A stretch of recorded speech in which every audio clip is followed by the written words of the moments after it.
inicia la función, sube el telón, vamos a escena. Hoy todos quieren saber que vas a actuar. Me da mucho gusto recibir a... Digo actriz, no digo nada. ¿Cuántas cosas es Verónica Ayans Pelujo? Bienvenida. Muchísimas gracias. Es muchas cosas y con el tiempo cada vez más va cambiando, va evolucionando. ¿Qué pasa? ¿No querés dejar de aprender más? No, si hay algo que me encanta es aprender y meterme ahí donde no corresponde para aprender más cosas. ¿Apareciste por el mundo del teatro y de la danza a qué edad? ¿15 años? Empecé a estudiar teatro a los 15 años, casi por obligación en realidad. Mi madre sabía que me gustaba antes que yo y me obligó a anotarme en el taller de teatro de la escuela secundaria. ¿Y la danza?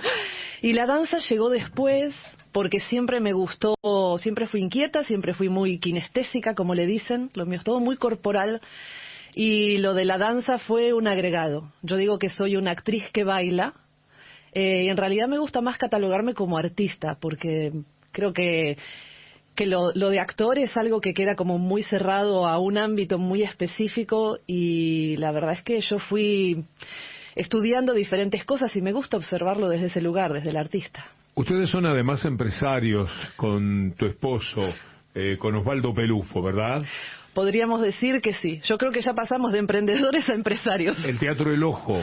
El Teatro El Ojo es la casa que nos hospeda, pero el Teatro El Ojo es el teatro que fuera de Luis Agustoni, que falleció hace poquito, a partir de la pandemia. Él se enfermó en esa época, estuvo muchos meses internado y falleció luego. Y lo está manejando actualmente desde ese momento su esposa, no me gusta decir su viuda, su esposa, Andrea Proto, que además, por esas causalidades de la vida, fue compañera de teatro, fue compañera de elenco con mi marido, Osvaldo Pelufo, cuando estaban ambos en el Teatro del Sur, por allá por los 90. Muy lindo el Teatro del Ojo. Ahí pensé que era de ustedes, porque vi que actúan frecuentemente. Sí. Yo vi la de la primavera y... Destino Praga, Estación París.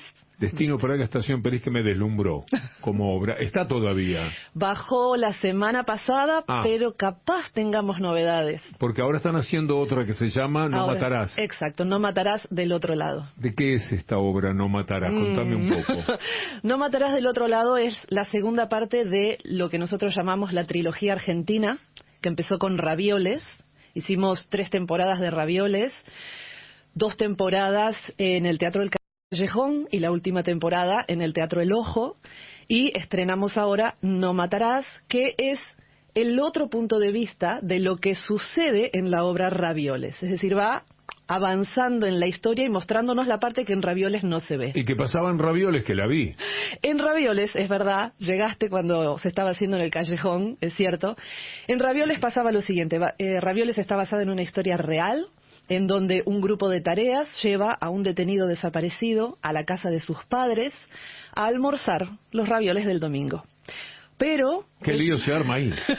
Sí, ellos están buscando algo. No sé si hacer spoiler, porque estamos trabajando para que Ravioles vuelva el próximo año y hacer los viernes Ravioles y los sábados No Matarás, en el Teatro El Ojo, por supuesto.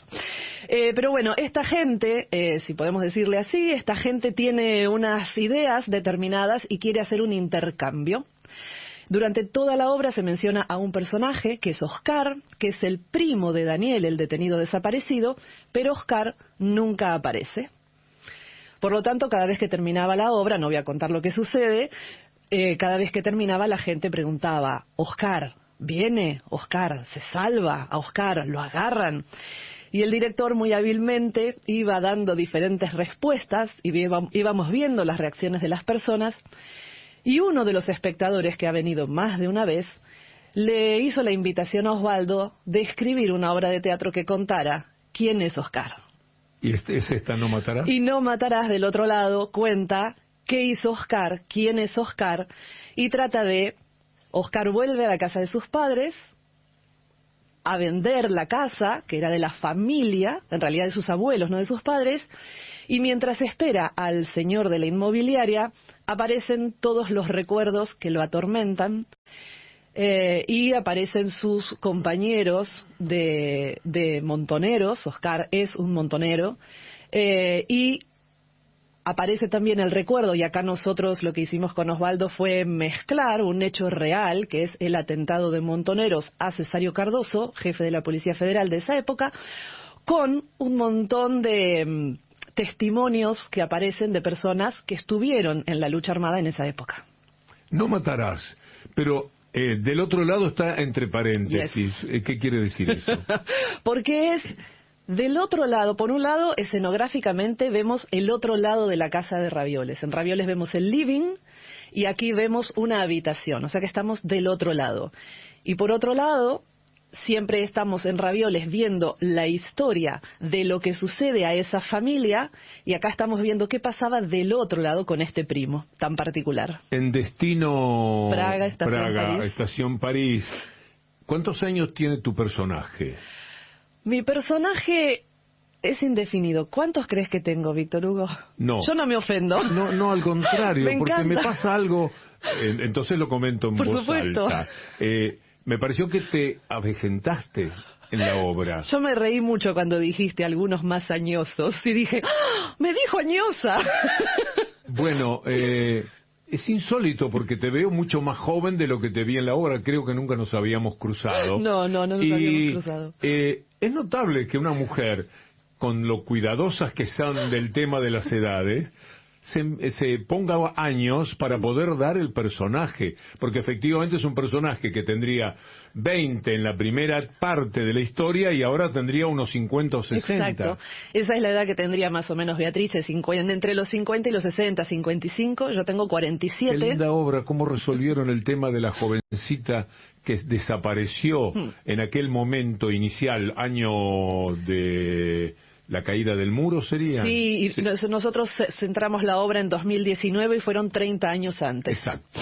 Bueno, hay una desaparecida cuando esos amigos fueron a celebrar la caída del muro, era que celebraban, ¿no? Sí, exactamente. Bueno, y cómo aparece ahora cuando grandes vuelven a ese lugar, es muy mágico cómo lo consiguen, porque hacer creíble eso... ¿Quién es el director? Osvaldo Pelufo. Mira qué bien Osvaldo, qué bien tu marido. Sí. ¿Fue de tu primer maestro?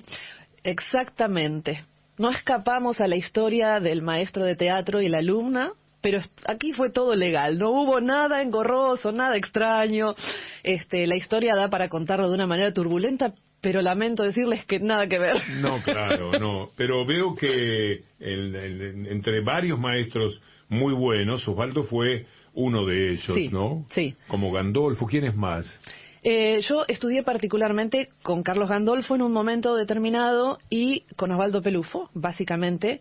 Y luego hice algunas obras. Hay un director que ya no vive, pero muy encantador, que se llamó Ilir Jurgin.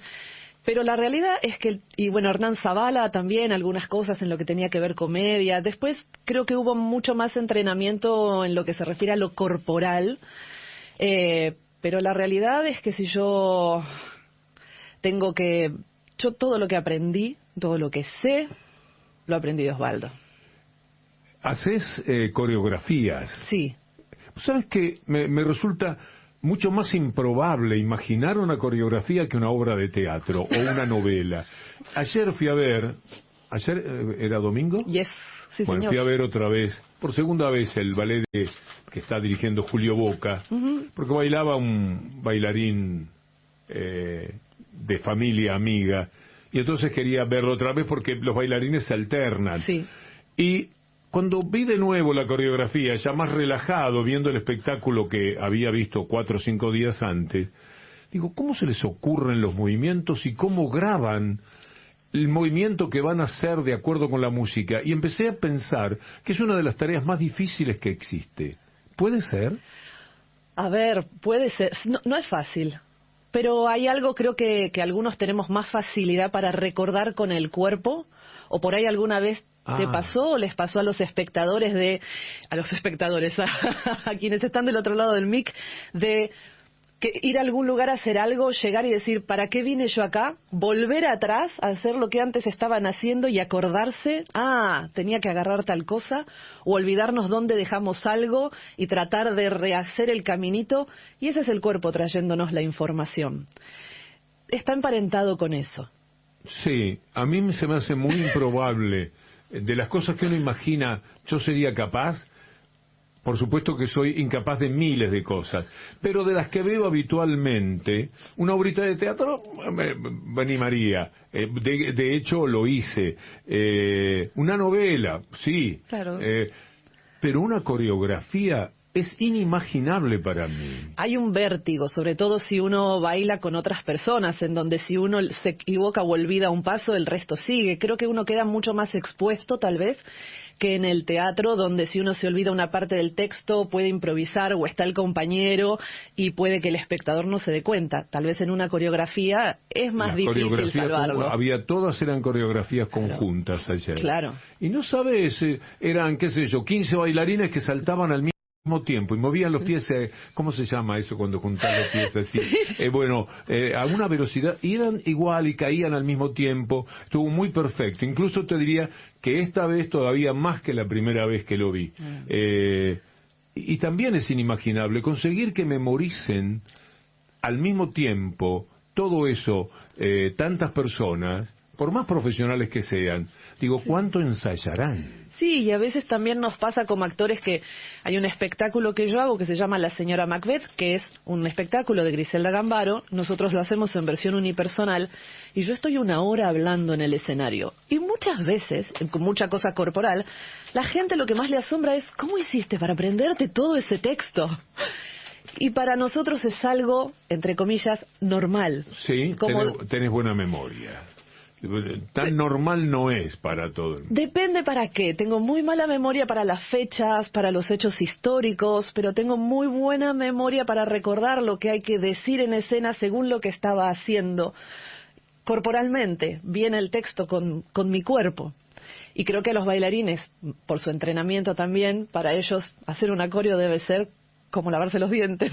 Yo respeto mucho también de la tarea de ustedes con Osvaldo, la labor empresarial, para llamarlo de alguna manera, el riesgo en este tiempo, porque está complicado el tema. Ir al teatro, una entrada barata, ¿cuánto cuesta? ¿No batarás? ¿15.000? 15.000 y 12.000 para estudiantes. Sí, y 15.000 por 2...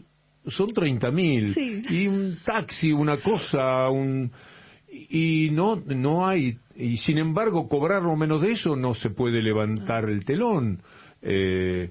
Todo lo que ponen en, no sé si No Matarás, que me la debo todavía, tiene mucha No Matarás, quiero decir escenografía. Son costosísimas las escenografías. Una madera, pones una madera ahí detrás y te sale un platal. Sí, muchas veces creo que incluso una de las cosas que más cuesta son las horas de ensayo, las horas de sala de ensayo que uno tiene que abonar para poder ensayar. Y eso que hay lugares que nos hacen precio, pero por ejemplo 1 hora de ensayo en este momento y con un precio hecho está 6.000 pesos. O sea que nosotros estuvimos ensayando No Matarás desde noviembre hasta mediados de abril inclusive, a 2 ensayos por semana, de 4 horas cada uno. Es un montón. La única ventaja ahí es que el ensayo no lo tienen que pagar, o se pagan ustedes mismos, o sí se pagan. No, porque nosotros no tenemos sala propia. Claro. Entonces sí, pagamos en un lugar o en otro para poder ensayar. Verónica, me da mucho gusto, acompaño la movida del teatro El Ojo, así se llama, que fue de Agustoni. Exacto. Y eso también, Agustoni fue un capo tan grande. Exacto. ¿Era él el que dirigía El último de los amantes ardientes? Creo que sí. Sí, ¿no? Ahora me da dudas, con pero Mercedes creo que sí. Morán, le recuerdo especialmente a ella, era con Oscar Martínez también. Y me parece que él era el director de una de las que pretendo acordarme, porque son obras en las que brilla el director. Hay veces que pasa eso. Sí. Que consigue movimiento. Vos dirigís también. Yo he dirigido 2 veces, solo cuando siento la necesidad imperiosa de decir algo. pero me gusta más actuar. ¿Y el señora Macbeth te dirige Osvaldo? Me dirige Osvaldo, sí. Es bueno que te vean de afuera, ¿no? Decir, sí. el unipersonal es peligroso para hacerlo dirigido por sí mismo. Es sumamente necesario que nos vean de afuera. Los actores podemos tener mucha creatividad, pero al no podernos ver, caemos en repetir lo que nos queda cómodo y lo que ya sabemos. El simple, ¿qué te parece si ya puede significar un cambio notable de lo que uno creía que estaba bien? Y para mí es muy valioso, y creo que por eso, entre otras cuestiones, por eso lo hice, que en una compañía donde hay un director especialmente, es decir, porque los actores van cambiando, hay algunos que formamos parte y otros que son actores invitados, pero Osvaldo siempre dirige. Cuando te dirige muchas veces la misma persona, yo tengo realmente, y mis compañeros, la posibilidad de que nos lleven sí o sí a un lugar diferente, porque ya conoce nuestros trucos y nuestras mañas. ¿Qué tenés que ver con el San Martín? En el San Martín, este año no, porque están en reparaciones, pero en el San Martín dictamos talleres, en el Centro Cultural San Martín. Me parecía. Sí. Verónica, me da mucho gusto que hayas venido. Un saludo para toda la gente del Teatro 1 en Juan Domingo, en El Ojo, quise decir, en Perón 2115. Juan Domingo Perón 2115. Lindísimo lugar, hermoso, acogedor lugar, donde pasan cosas mágicas vinculadas al teatro. Mucho gusto y saludos, Osvaldo. Muchísimas gracias por la invitación y sobre todo muchísimas gracias por contagiar a la gente para que llegue al teatro independiente, que es la cultura de nuestro país y que realmente la hacemos con esfuerzo y con la idea de que puedan venir a disfrutar y puedan ver otros universos. Así que muchas gracias. Verónica Ayans Pelufo. La vida es un teatro.